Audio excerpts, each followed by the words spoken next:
R$ 300. Era o último sopro de esperança de Benício.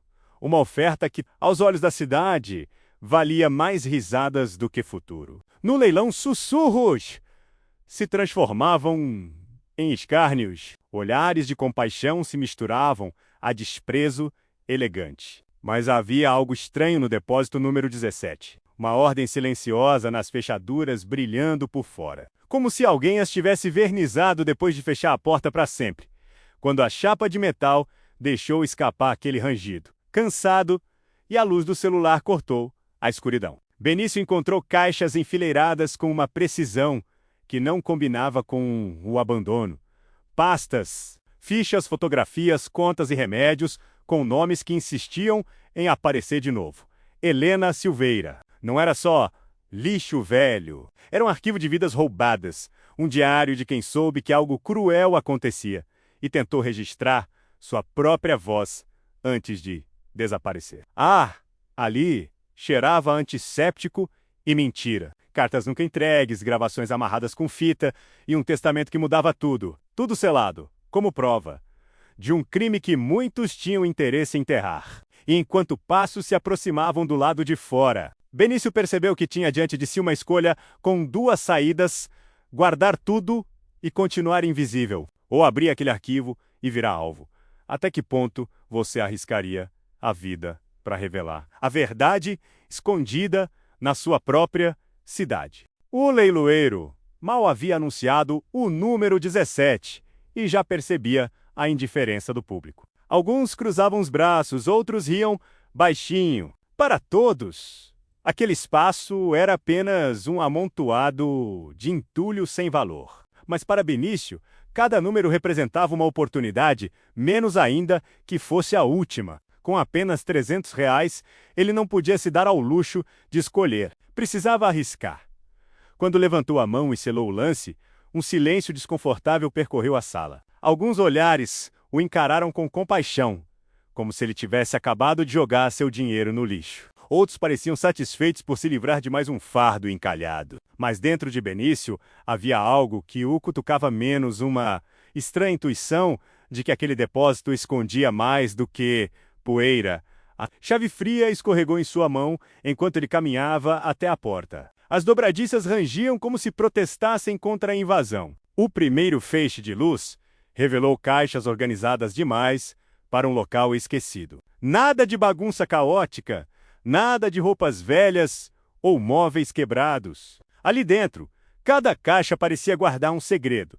E foi quando abriu a primeira pasta que o nome apareceu: Helena Silveira. Uma figura que ele não conhecia, mas que voltaria a persegui-lo repetidamente nas páginas amareladas, nas fichas médicas e nas cartas não enviadas. Era como se aquele depósito não tivesse sido abandonado, mas cuidadosamente preparado para alguém que, cedo ou tarde, ousaria abrir sua porta a cada folha virada. O silêncio do depósito parecia se tornar mais pesado, como se as paredes absorvessem sua respiração. Benício encontrou relatórios clínicos datados de décadas passadas, com assinaturas de médicos que ainda eram respeitados na cidade. Nomes conhecidos surgiam entrelaçados a diagnósticos perturbadores, tratamentos interrompidos, pacientes desaparecidos, receitas duplicadas entre os documentos. Havia cartas nunca entregues,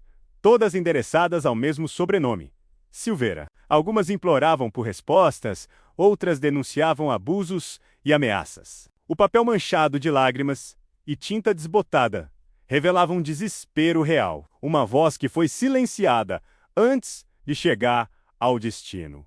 Mas o que realmente gelou seu sangue foi a fita cassete empoeirada. Ele a encaixou em um gravador esquecido e, após alguns segundos de chiado, uma voz feminina sussurrou, trêmula: se alguém encontrar isso, saiba que eles controlam tudo. Nada acontece nesta cidade sem a aprovação deles. A gravação se interrompia abruptamente, deixando um vazio mais perturbador que as próprias palavras. Benício recuou por instinto, como se a escuridão tivesse avançado sobre ele. Não era apenas um depósito. Era um arquivo condenado, um túmulo de provas contra figuras poderosas. Do lado de fora, passos ecoaram discretos, como se alguém também esperasse por aquele momento, segurando as pastas contra o peito. Ele compreendeu que não estava sozinho naquela descoberta. A cada documento revelado, não apenas o passado se tornava mais claro, mas também o perigo que agora o cercava. Benício espalhou os papéis sobre o chão empoeirado, tentando organizar o quebra-cabeça diante de si. Cada documento parecia acrescentar uma peça, mas ao mesmo tempo abria novas perguntas. Entre fichas médicas, contratos e cartas interceptadas. Um sobrenome surgia repetidas vezes, quase como uma assinatura invisível. Silveira, no início, era apenas uma presença discreta nos relatórios, anotada em cantos e rodapés. Mas quanto mais ele folheava, mais claro se tornava que aquela família não apenas existia, menos dominava. Eram doadores em campanhas políticas, proprietários de terras, investidores em hospitais locais. A cada registro, os Silveira apareciam como uma sombra elegante pairando sobre decisões que mudaram o destino da cidade. O coração de Benício disparou quando encontrou uma pasta marcada com um símbolo estranho, quase religioso, gravado em tinta vermelha. Dentro dela, não havia relatórios comuns, mas correspondências internas entre médicos, advogados e até vereadores. As cartas falavam de pacientes selecionados, de experimentos necessários para o bem maior e de silenciar qualquer voz que ousasse questionar entre os papéis. Uma fotografia em preto e branco caiu no chão. Nela, um grupo de homens engravatados sorria diante de um hospital recém-inaugurado. No centro, destacava-se a figura de um médico de expressão fria, Dr. Raul Silveira. O nome ecoou em sua mente como um aviso. Era impossível não sentir que cada linha, cada imagem, havia sido deixada ali de propósito, como se alguém tivesse plantado as provas para que, em algum momento, fossem desenterradas. Mas por quê? E por que agora? Do lado de fora, um motor roncou, quebrando o silêncio. Benício congelou. Os passos que ouvira antes não tinham sido ilusão. Alguém estava observando, aguardando o momento em que ele compreenderia o tamanho da teia em que havia se enredado, com a pasta de Dr. Raul em mãos. Ele percebeu que não se tratava apenas de uma herança de segredos, mas de um pacto sombrio que atravessava gerações. E agora, ele tinha em seu poder a prova de que a verdade nunca deveria ter vindo à tona.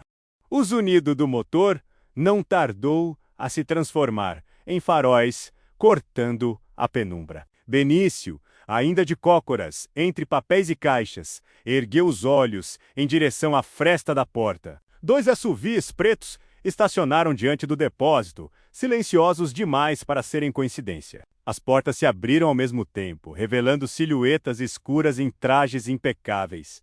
Os homens caminharam em formação, passos ritmados que ecoavam como um aviso. Não precisavam falar. A presença deles já comunicava autoridade e ameaça. Eram vultos de um sistema oculto, enviados não para negociar, mas para controlar.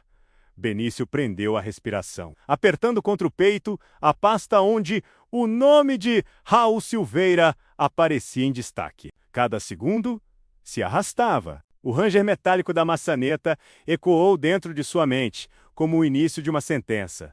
A porta abriu com violência, espalhando poeira pelo ar. Um dos homens entrou primeiro, os olhos ocultos por óculos escuros, apesar da noite. O segundo permaneceu do lado de fora, vigiando como um cão de guarda. O terceiro, o mais alto, segurava um envelope pardo, menos como se tivesse vindo, não apenas para retirar algo, mas também para entregar uma mensagem silenciosa.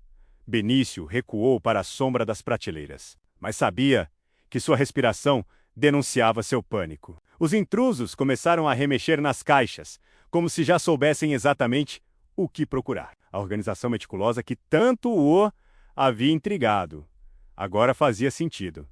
Aquele depósito não estava esquecido. Estava guardado. Um dos homens retirou uma gravação de dentro de uma caixa e ergua sob a luz da lanterna. Ele mexeu onde não devia, murmurou em voz baixa, como se confirmasse o inevitável. Benício sentiu o chão desaparecer sob seus pés. Não era apenas a descoberta de segredos antigos. Era o início de uma caçada, quando o homem alto fechou o envelope e se virou em direção à porta. Algo em seu olhar cruzou o espaço escuro e pousou diretamente sobre Benício. O silêncio se quebrou, transformando-se em uma ameaça não dita. Ele compreendeu, enfim, que não havia mais retorno. A partir daquele momento, não era apenas um espectador da conspiração, era um alvo marcado. Naquela noite, Benício não conseguiu dormir. As pastas, escondidas sob o colchão fino de seu quarto, pulsavam como bombas relógio. Cada vez que fechava os olhos, o rosto congelado da fotografia voltava, o médico de expressão fria, de jaleco impecável, no centro de todos os sorrisos falsos. Dr. Raul Silveira, os papéis descreviam Monon não apenas como um médico, mas como uma Peikachev em algo muito maior. Relatórios confidenciais mencionavam projetos de pesquisa financiados por empresas farmacêuticas e políticos locais. Pacientes descritos como voluntários desapareciam das fichas sem qualquer explicação, substituídos por novos nomes como se fossem números em uma contagem secreta, em uma das gravações encontradas. A mesma voz feminina voltava a ecoar, mais firme agora. Eles disseram que era para o progresso, mas nós sabíamos que eram experimentos. Raul Silveira nunca tratou pacientes. Ele os usava. Benício apertou o play várias vezes, o estômago embrulhando a cada repetição. As conexões eram claras demais. A família Silveira não só acumulava terras e influência política, controlava hospitais, clínicas, campanhas eleitorais. Era uma teia onde dinheiro, poder e vidas humanas eram trocados sem remorso. Na manhã seguinte, enquanto atravessava a praça, Benício percebeu olhares diferentes. Homens engravatados que nunca vira antes, conversas que cessavam quando ele se aproximava. Era como se a cidade inteira fosse cúmplice, ou ao menos cúmplice em silêncio. No entanto, o que realmente gelou sua espinha foi a carta lacrada, encontrada no fundo de uma das pastas. Endereçada ao Conselho Superior da Saúde Municipal, estava assinada pelo próprio Raul Silveira. O documento não era um pedido, era uma ordem. Ali, com linguagem clínica e fria, autorizava procedimentos ilegais em pacientes descartáveis, com aval de políticos locais. Benício percebeu que não estava diante de um segredo qualquer. Era uma conspiração que envolvia a elite da cidade, um pacto sustentado por silêncio e medo. O médico não era apenas parte da família Silveira. Era o arquiteto de um projeto que transformava vidas em mercadoria. E agora, com aqueles papéis em mãos, Benício carregava a prova de que esse pacto ainda respirava e que os olhos por trás dos óculos escuros não descansariam até recuperá-las. O silêncio da cidade tornava-se cada vez mais sufocante. Benício já não podia caminhar sem sentir passos que o seguiam. As pastas, agora guardadas dentro de uma mochila velha, pareciam emitir um sinal invisível que atraía olhos e suspeitas. Naquela tarde chuvosa, o inevitável aconteceu. 2 homens de terno escuro interceptaram Benício na saída de um armazém abandonado. Um deles, mais alto, segurava um guarda-chuva preto como se fosse parte de um uniforme. O outro, de voz calma demais, aproximou-se sem pressa.